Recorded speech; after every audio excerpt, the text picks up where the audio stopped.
जय श्री राम। धनतेरस हम कार्तिक मास के त्रयोदशी के दिन मनाते हैं, लेकिन आज के समय में ये भौतिक चीजों की खरीदारी तक सिमट गया है। विज्ञापनों का हमारे मस्तिष्क पर ऐसा प्रभाव पड़ा है, बाजार, विज्ञापन, इस सब चीजों ने ना हमारे मन मस्तिष्क पर ऐसी छाप छोड़ दी है, हम असल धनतेरस भूल चुके हैं। असल धनतेरस आज आयुर्वेद का दिन है, आज किसी की सेवा करने का दिन है। और आज मैं आपको एक ऐसी दिव्य कथा, दिव्य स्त्री की कथा सुनाने जाऊंगी जिसने अपना संपूर्ण जीवन दूसरों की सेवा में लगा दिया, लेकिन कभी किसी से ये नहीं कहा कि मैंने इसके लिए ये किया, इसके लिए ये किया। ये कथा एक गांव में एक स्त्री रहती थी जिसका कोई नहीं था, बस ईश्वर ही उसका एकमात्र सहारा था। और ईश्वर पर उसे अपनी ऐसी अगाध आस्था थी, उसे लगता था कि जैसे मैंने ईश्वर से कुछ कहा और ईश्वर ने सुन लिया। दूर दूर से लोग ऐसे ऐसे रोगों के लिए उसके पास आते थे, वो कुछ नहीं करती थी। कभी उन पत्तों में, उस जल में, उस मिट्टी में केवल श्री हरि का नाम लेकर देते थे। और आज धनतेरस के दिन पता है आपको, भगवान धन्वंतरी स्वयं भगवान विष्णु के अवतार हैं। और ये जब ना कलश लेकर समुद्र मंथन से कलश लेकर आए, तो जहां जहां भी उस कलश के बूंदें गिरी, वहां से हमेशा कष्ट, दुख, रोग सब दूर हो गए। तो एक बार गांव में बहुत बड़ी महामारी फैली। कोई भी वैद्य, कोई भी चिकित्सक उस महामारी को ठीक नहीं कर पाया।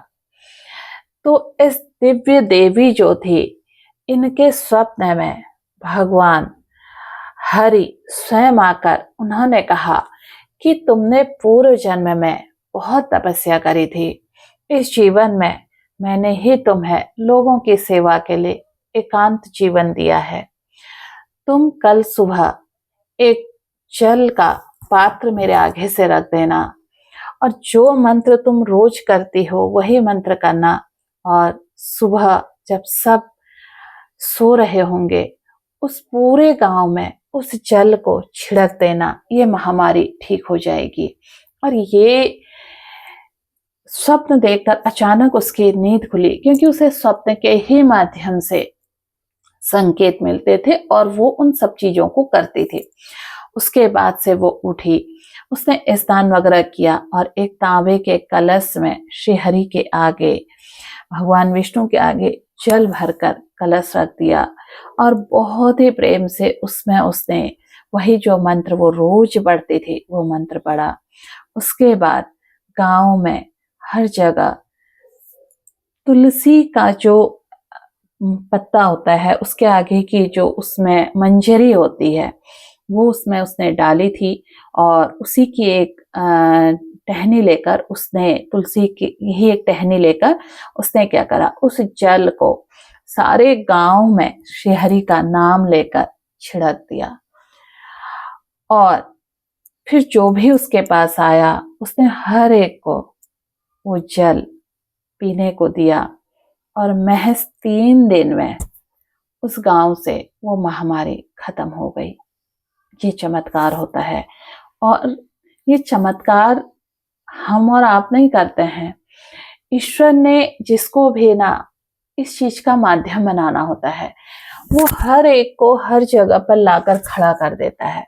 किसी से वो बहुत प्रेम करता है तो आपको होगी कि उसको वो बहुत कुछ देता है, नहीं, उसको वो एकांत कर देता है ताकि ये इस भौतिक जगत में ना ज्यादा फंसे, और ये मेरी आराधना करके जितनी भी सृष्टि है वहां पर मेरी चीजों को पहुंचाए। क्योंकि जो भौतिक जगत से प्रेम करेगा वो अपना प्रचार प्रसार में जुट जाएगा, लेकिन जो अपने इष्ट से प्रेम करेगा वो सिर्फ इष्ट की बात सुनेगा। फिर उस देवी में ना किसी तरह का लोभ, ना लालच, कुछ नहीं। वो फिर से वहीं आकर श्री हरि का ध्यान करने लगी।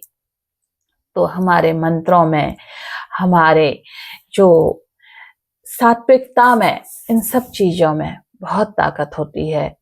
और ईश्वर ने हमारे जीवन को बहुत सुंदर बनाया होता है, लेकिन हमें हर जीवन में हम पिछला जीवन भूल जाते हैं, हमने क्या पाप किए थे, क्या नहीं किया था। और हर जीवन में हम ये चाहते हैं बस ईश्वर सब कुछ हमें दे दे। ऐसा संभव ही नहीं है, क्योंकि हमारे कष्ट, हमारे पाप, हमारे जीवन में जो दुख आते हैं ना, ये सब प्रारब्ध के साथ आते हैं। बस श्री हरि का नाम लेने के साथ ये बहुत प्रेम से कट जाते हैं, कम नहीं होते हैं, कट जाते हैं।